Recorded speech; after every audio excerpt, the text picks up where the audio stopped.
नमस्कार। निबंध श्रृंखला की अगली कड़ी में आज हम लोग पढ़ेंगे प्रताप नारायण मिश्र की निबंध शिव मूर्ति, जो कि एक प्रतीकात्मक शैली में लिखी गई है। इसमें शैव तथा वैष्णव के मतभेद का वर्णन देखने को मिलता है। शिव मूर्ति हमारे ग्राम देव भगवान भूतनाथ सब प्रकार से अकथ्य, अप्रतर्क्य एवं अचिंत्य हैं, तो भी उनके भक्तजन अपनी रुचि के अनुसार उनका रूप गुण स्वभाव कल्पित कर लेते हैं। उनकी सभी बातें सत्य है, अतः उनके विषय में जो कुछ कहा जाए सब सत्य है। मनुष्य की भांति वे नाड़ी आदि बंधन से बद्ध नहीं हैं। इससे हम उनको निराकार कह सकते हैं और प्रेम दृष्टि से अपने हृदय मंदिर में उनका दर्शन करके साकार भी कह सकते हैं। यथा तथ्य वर्णन उनका कोई नहीं कर सकता, तो भी जितना जो कुछ अभी तक कहा गया है और आगे कहा जाएगा सब शास्त्रार्थ के आगे निरिबकबक है और विश्वास के आगे मन शांति कारक सत्य है। महात्मा कबीर ने इस विषय में कहा है, यह निहायत सच है कि जैसे कई अंधों के आगे हाथी आवे और कोई उसका नाम बता दे तो सब उसे टटोलेंगे। यह तो संभव ही नहीं है कि मनुष्य के बालक की भांति उसे गोद में ले कि सब कोई अवयव का ठीक ठीक बोध कर ले।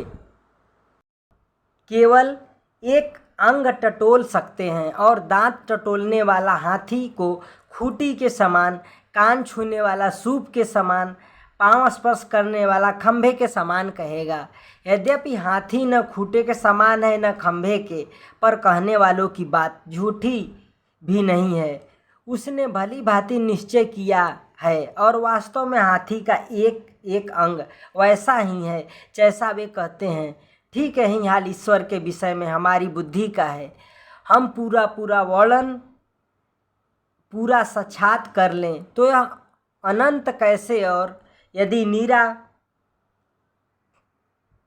अनंत मान के अपने मन और वचन को उनकी ओर से बिल्कुल फेर लें तो हम आस्तिक कैसे। सिद्धांत यह है कि हमारी बुद्धि जहाँ तक है वहाँ तक उनकी स्तुति प्रार्थना ध्यान उपासना कर सकते हैं और इसी से हम शांति लाभ करेंगे। उनके साथ जिस प्रकार का जितना संबंध हम रख सकें उतना ही हमारा मन बुद्धि शरीर संसार परमार्थ के लिए मंगल है।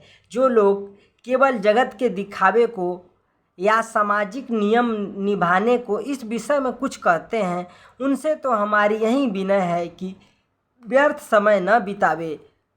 जितनी देर पूजा पाठ करते हैं, जितनी देर माला सरकाते हैं, उतनी देर कमाने खाने पढ़ने गुनने में ध्यान दे तो भला है। और जो केवल शास्त्रार्थी आस्तिक है वे भी व्यर्थ ईश्वर को अपना पिता बना के निज माता को कलंक लगाते हैं।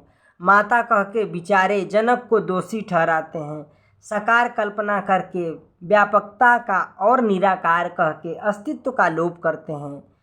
हमारा यह लेख केवल उनके विनोदार्थ है जो अपनी विचार शक्ति को काम में लाते हैं और ईश्वर के साथ जीवंत संबंध रख के ईश्वर में आनंद पाते हैं तथा आप लाभकारक बातों को समझ के दूसरों को समझाते हैं। प्रिय पाठक, उसकी सभी बातें अनंत हैं तो मूर्तियाँ भी अनंत प्रकार से बन सकी हैं और एक एक स्वरूप में अनंत उपदेश प्राप्त हो सकते हैं, पर हमारी बुद्धि अनंत नहीं है। इससे कुछ एक प्रकार की मूर्तियाँ का कुछ कुछ अर्थ लिखते हैं। मूर्ति बहुधा पसाड़ की होती है, जिसका प्रयोजन यह है कि उनसे हमारा दृढ़ संबंध है। दृढ़ वस्तुओं की उपमा पसाड़ से दी जाती है। हमारे विश्वास की नींव पत्थर पर है, हमारा धर्म पत्थर का है। ऐसा नहीं कि सहज में और का और हो जाए। इसमें बड़ा सुविधा यह भी है कि एक बार बनवा के रख ली कई पीढ़ी को छुट्टी हुई, चाहे जैसे असावधान पूजक आवे कोई हानि नहीं हो सकती। धातु की मूर्ति से यह अर्थ है कि हमारा स्वामी शील अर्थात दयामय है। जहाँ हमारे हृदय में प्रेम अग्नि धधकी, वहीं हमारा प्रभु हम पर पिघल उठा। यदि हम सच्चे तदीय हैं तो वह हमारी दशा के अनुसार बरतेंगे। यह नहीं कि उन्हें अपना नियम बताने में काम, हम चाहे मरे चाहे जिए। रत्नमयी मूर्ति से यह भाव है कि हमारा ईश्वरीय संबंध अमूल्य है। जैसे पन्ना पूख राज की मूर्ति बिना एक गृहस्थी भर का धन लगाए नहीं हाथ आती, एक बड़े ही अमीर का साध्य है, वैसे ही प्रेममय परमात्मा भी हमको तभी मिलेंगे जब हम अपने ज्ञान का अभिमान खो दें। यह भी बड़े ही मनुष्य का काम है। मृत्तिका की मूर्ति का यह अर्थ है कि उनकी सेवा हम सब ठौर कर सकते हैं। जैसे मिट्टी और जल का अभाव कहीं नहीं है, वैसे ही ईश्वर का वियोग कहीं नहीं है। धन और गुण का ईश्वर प्राप्ति में कुछ काम नहीं, पर निर्धन के धन हैं। हुनरमंदों से पूछे जाते हैं, बाबे हुनर पहिले, या वो समझ लो कि सब पदार्थ आदि और अंत में ईश्वर से उत्पन्न हैं, ईश्वर ही में लय होते हैं। इस बात से दृष्टांत मट्ठी में खूब घटता है। गोबर की मूर्ति यह सिखाती है कि ईश्वर आध्यात्मिक रोगों का नाशक है। हृदय मंदिर की कुवासना रूपी दुर्गंध को हरता है। पारे की मूर्ति में यह भाव है कि प्रेम देव हमारे पुष्टि कारक सुगंधम पुष्टिवर्धनम। यह मूर्ति बनाने की सामर्थ्य न हो तो पृथ्वी और जल आदि अष्ट मूर्ति बनी बनाई पूजा के लिए विद्यमान है। वास्तविक प्रेम मूर्ति मनोमंदिर में विराजमान है, पर यह दृश्य मूर्तियां भी निरर्थक नहीं है। इनके कल्पनाकारी मूर्ति निंदकों से अधिक पढ़े लिखे थे। मूर्तियों के रंग भी यद्यपि अनेक होते हैं, पर मुख्य रंग 3 हैं। श्वेत, जिसका अर्थ यह है कि परमात्मा शुद्ध है, स्वच्छ है, उसकी किसी बात से किसी का कुछ मेल नहीं है, पर सभी उसके ऐसे आश्रित हो सकते हैं जैसे उजले रंग पर सब रंग। वह त्रिगुणतीत प्रतीत तो हुई, पर त्रिगुण लय भी उसके बिना कोई नहीं। यदि हम गुण में भी कहें तो बेअदबी नहीं करते। दूसरा लाल रंग है जो रजोगुण का वर्ण है। ऐसा कौन कह सकता है कि यह संसार भर का ऐश्वर्य किसी और का है। और लीजिए, कविता के आचार्यों ने अनुराग का रंग लाल कहा है। फिर अनुराग देव का रंग और क्या होगा। तीसरा रंग काला है। उसका भाव सब सोच सकते हैं कि सबसे पक्का यही रंग है, इस पर दूसरा रंग नहीं चढ़ता। ऐसे ही प्रेम देव सबसे अधिक पक्के हैं, उन पर और का रंग क्या चढ़ेगा। इसके सिवा बाह्य जगत के प्रकाशन नयन हैं, उनकी पुतली काली होती है, भीतर का प्रकाशन अज्ञात है। उसकी प्रकाशिनी विद्या है, जिसकी समस्त पुस्तकें काली समी से लिखी जाती है। फिर कहिए, जिससे अंतर बाहर दोनों प्रकाशित होते हैं, जो प्रेमियों को आँख की ज्योति से भी प्रियतर हैं, जो अनंत विद्यामय हैं, उसका फिर और क्या रंग हम माने। हमारे रसिक पाठक जानते हैं, किसी सुंदर व्यक्ति के आँखों में काजल और गोरे गोरे गाल पर तिल कैसा भला लगता है कि कवियों भरे की पूरी शक्ति रसिकों भर की सर्वस्व एक बार उस शोभा पर न्यौछावर हो जाता है। यहाँ तक कि जिनके असली तिल नहीं होता, उन्हें सुंदरता बढ़ाने को कृत्रिम तिल बनाना पड़ता है। फिर कहिए तो सर्वशोभामय परम सुंदर का कौन रंग कल्पना करोगे। समस्त शरीर में सर्वोपरि सिर है, उस पर केस कैसे होते हैं। फिर सर्वोत्कृष्ट देवाधिदेव का और क्या रंग है। यदि कोई बड़ा मैदान हो लाखों कोस का और रात को उसका अंत लिया चाहो तो 100-200 दीपक जलाओगे, पर क्या उनसे उसका छोर देख लोगे, केवल जहाँ दीप ज्योति है वहीं तक देख सकोगे, फिर आगे अंधकार ही तो है। ऐसे ही हमारे अगणित ऋषियों की सबकी बुद्धि, जिसका ठीक हाल नहीं प्रकाश सकती, उसे अप्रकाशवत न माने तो क्या माने। रामचंद्र कृष्णचंद्रादि को यदि अंग्रेजी जमाने वाले ईश्वर न माने तो भी यह मानना पड़ेगा कि हमारी अपेक्षा ईश्वर से और उनसे अधिक संबंध था। फिर हम क्यों न कहें कि यदि ईश्वर का अस्तित्व है तो इसी रंग ढंग का है। सब आकारों पर ध्यान दीजिए। अधिकतर शिव मूर्ति लिंगाकार होती हैं, जिसमें हाथ पाँव मुख कुछ नहीं होते। सब मूर्ति पूजक कह देंगे कि हमको साक्षात ईश्वर नहीं मानते, न उनकी यथा तथ्य प्रतिकृति माने, केवल ईश्वर की सेवा करने के लिए एक संकेत चिन्ह मानते हैं। यह बात आदि में शैवों ही के घर से निकली है, क्योंकि लिंग शब्द का अर्थ ही चिन्ह है। सब सच भी यही है। जो वस्तु बाह्य चिन्हों से नहीं देखी जाती, उसकी ठीक ठीक मूर्ति ही क्या, आनंद की मूर्ति कैसी मूर्ति, दुख की कैसी मूर्ति, रागिनी की कैसी मूर्ति, केवल चित्रवृत्ति, केवल उसके गुणों का कुछ उद्योतन, बस ठीक शिव मूर्ति यही है। सृष्टि कर्तृत्व, अचित्यत्व, अप्रतिमत्व, कई एक बातें लिंगाकार मूर्ति से ज्ञात होती है। ईश्वर यावत संसार का उत्पादक है।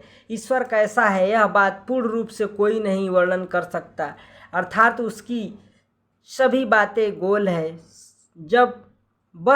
जब सभी बातें गोल है तो चिन्ह भी हमने गोल मोल कल्पना कर लिया। यदि नतस्य प्रतिमास्ति का ठीक अर्थ यही है कि ईश्वर प्रतिमा नहीं है, तो इसकी ठीक सिद्धि ज्योतिर्लिंग ही से होगी, क्योंकि जिसमें हाथ पाँव मुख नेत्र आदि कुछ भी नहीं है उसे प्रतिमा कौन कह सकता है। पर यदि कोई मोटी बुद्धि वाला कहे कि जो कोई अवयव ही नहीं, तो फिर यही क्यों नहीं कहते कि कुछ नहीं है। हम उत्तर दे सकते हैं कि आंखें हो तो धर्म से कह सकते हो कि कुछ नहीं है। तात्पर्य है कि कुछ है और कुछ नहीं है। दोनों बातें ईश्वर के विषय में न कही जा सके और हाँ कहना भी ठीक है, यह नहीं कहना भी ठीक है। इसी भांति शिवलिंग भी समझ लीजिए यह निरअवयव है, पर मूर्ति है। वास्तव में यह विषय ऐसा है कि मन बुद्धि और बड़ी से जितना सोचा समझा और कहा जाए उतना ही बढ़ता जाएगा और हम जन्म भर बका करेंगे। पर आपको यही जान पड़ेगा कि अभी भी गणेशाय नमः हुई है। इसी से महात्मा लोग कह गए हैं कि ईश्वर को वाद में न ढूंढो पर विश्वास में। इसलिए हम भी योग्य समझते हैं कि सावयव हाथ पाँव इत्यादि वाली मूर्तियों के वर्णन की और झुके जानना चाहिए कि जो जैसा होता है उसकी कल्पना भी वैसी ही होती है। यह संसार का जाति धर्म है कि जो वस्तु हमारे आसपास है उन्हीं पर हमारी बुद्धि दौड़ती है। फारस, अरब और इंग्लिश देश के कवि जब संसार की अनित्यता वर्णन करेंगे तो कब्रिस्तान का नक्शा खींचेंगे, क्योंकि उनके यहाँ शमशान होते ही नहीं हैं। वे यह न कहें तो क्या कहें कि बड़े बड़े बादशाह खाक में दबे हुए सोते हैं। यदि कब्र का तख्ता उठाकर देखा जाए तो शायद 2-4 हड्डियां निकलेंगी, जिन पर यह नहीं लिखा है कि यह सिकंदर की हड्डी है या दारा की इत्यादि। हमारे यहाँ उक्त विषय में शमशान का वर्णन होगा, क्योंकि अन्य धर्मियों के आने से पहले यहाँ कब्रों की चाल ही न थी। यूरोप में खूबसूरती के बयान में अलकाबली का रंग काला कभी न कहेंगे। यहाँ ताम्रवर्ण सौंदर्य का अंग न समझा जाएगा। ऐसे ही सब बातों में समझ लीजिए, तब समझ में आ जाएगा कि ईश्वर के विषय में बुद्धि दौड़ाने वाले सब कहीं सब काल में मनुष्य ही हैं। यतएव उनके स्वरूप की कल्पना मनुष्य ही के स्वरूप की सी सब ठौर की गई है। इंजील और कुरान में भी कहीं कहीं खुदा का दाहिना हाथ, बायां हाथ इत्यादि वर्णित है, वरंच यह खुला हुआ लिखा है कि उनमें आदम को अपने स्वरूप में बनाया। चाहे जैसी उलटफेर की बातें मौलवी साहब और पादरी साहब कहे, पर इसका यह भाव नहीं कहीं न जाएगा कि ईश्वर यदि सावयव है तो उसका भी रूप हमारे ही रूप का सा होगा, हो चाहे जैसा। पर हम यदि ईश्वर को अपना आत्मी मानेंगे तो अवश्य ऐसा ही मान सके हैं जैसों से प्रत्यक्ष में हमारा उच्च संबंध है।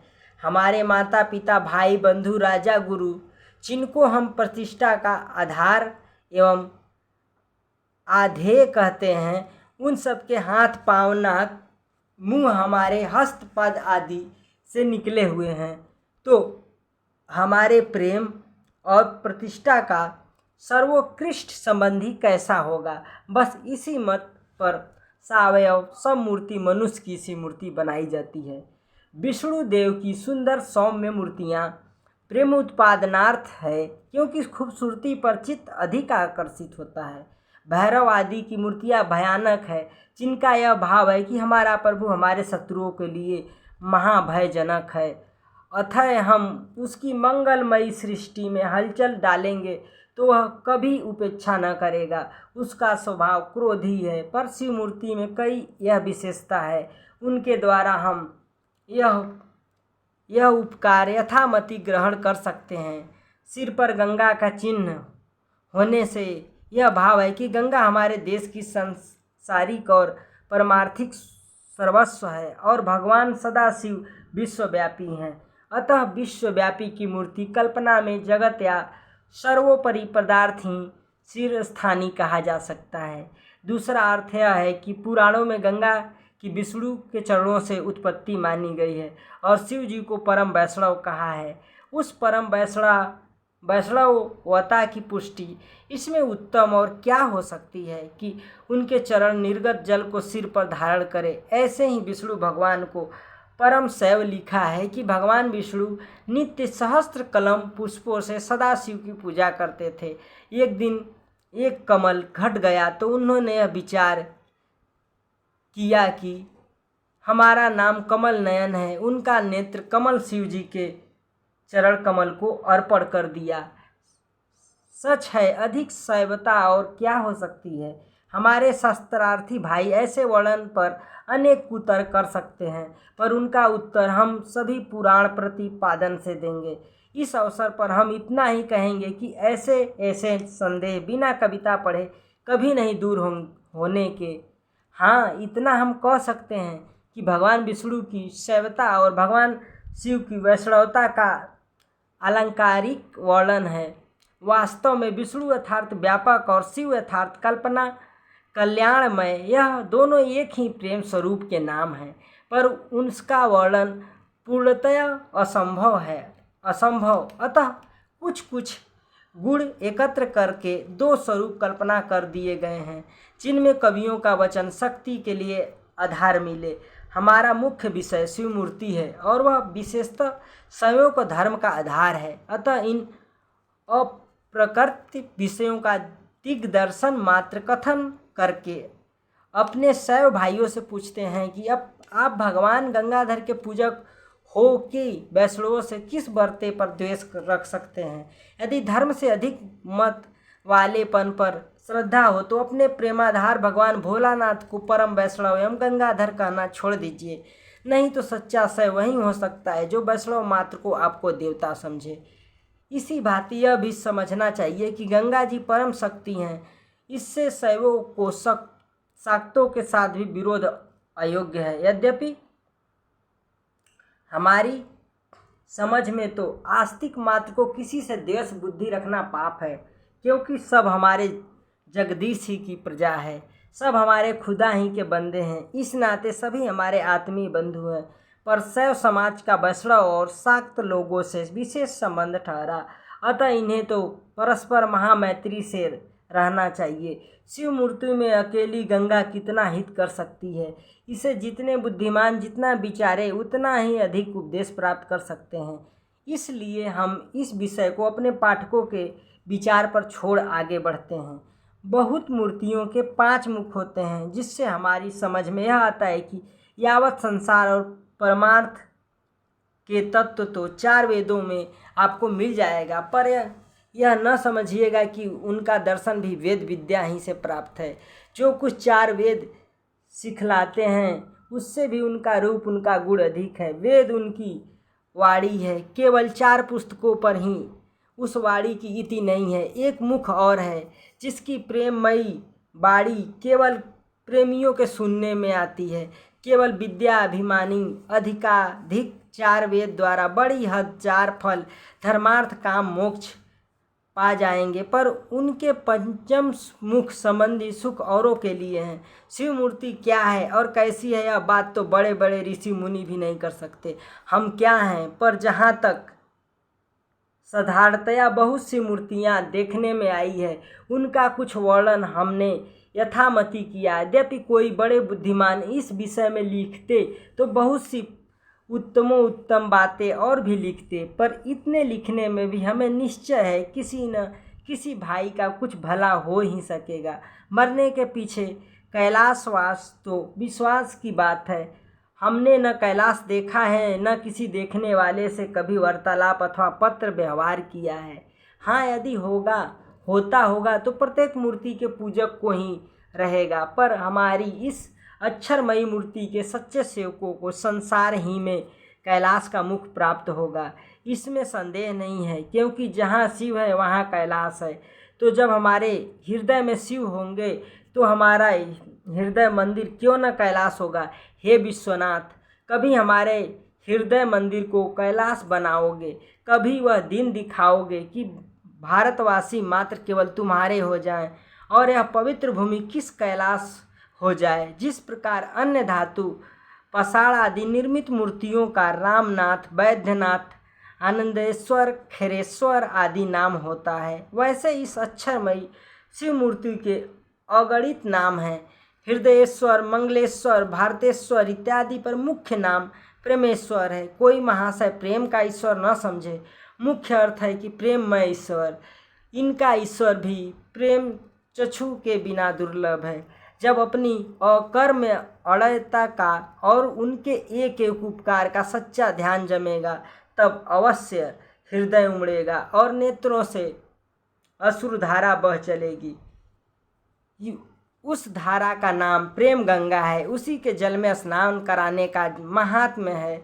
ईश्वर कमल उनके चरणों पर चढ़ाने से अक्षय पुण्य है। यह तो इस मूर्ति की पूजा है जो प्रेम के बिना नहीं हो सकती। पर यह भी स्मरण रखिए कि यदि आपके हृदय में प्रेम है तो संसार भर के मूर्तिमान और अमूर्तिमान सब पदार्थ शिव मूर्ति है, अर्थात कल्याण का रूप है। नहीं तो सोने और हीरे की मूर्ति तुच्छ है। यदि उससे स्त्री का गहना बनवाते तो उसकी शोभा होती, तुम्हें सुख होता, भयाचार्य में नाम होता है, विपत्ति काल में निर्वाह होता, पर मूर्ति से कोई बात सिद्ध नहीं हो सकती। पाषाण धातु मृत्तिका का कहना भी ही क्या है, स्वयं तुच्छ पदार्थ है। केवल प्रेम ही के नाते ईश्वर है, नहीं तो घर की चक्की से भी गए बीते, पानी पीने के भी काम के नहीं। यही नहीं, प्रेम के बिना ध्यान ही में क्या ईश्वर दिखाई देगा। जब चाहो आंखें मूंद के अंधे की नकल कर देखो, अंधकार के सिवाय कुछ न सूझेगा। वेद पढ़ने में हाथ मुंह दोनों दुखेंगे, अधिक श्रम करोगे, दिमाग में गर्मी चढ़ जाएगी। खैर, इन बातों के बढ़ाने से क्या है। जहाँ तक सहृदयता से विचार कीजिएगा वहाँ तक यही सिद्ध होगा कि प्रेम के बिना वेद झगड़े की जड़, धर्म वे सिर पैर के काम, स्वर्ग शेख चिल्ली का महल, मुक्ति प्रेत की बहिन है। ईश्वर का तो पता ही लगाना कठिन है। ब्रह्म शब्दहीन नपुंसक अर्थार्थ है और इस हृदय मंदिर में प्रेम का प्रकाश है तो संसार शिवमय है, क्योंकि प्रेम ही वास्तविक शिव मूर्ति अर्थात कल्याण का रूप है। धन्यवाद।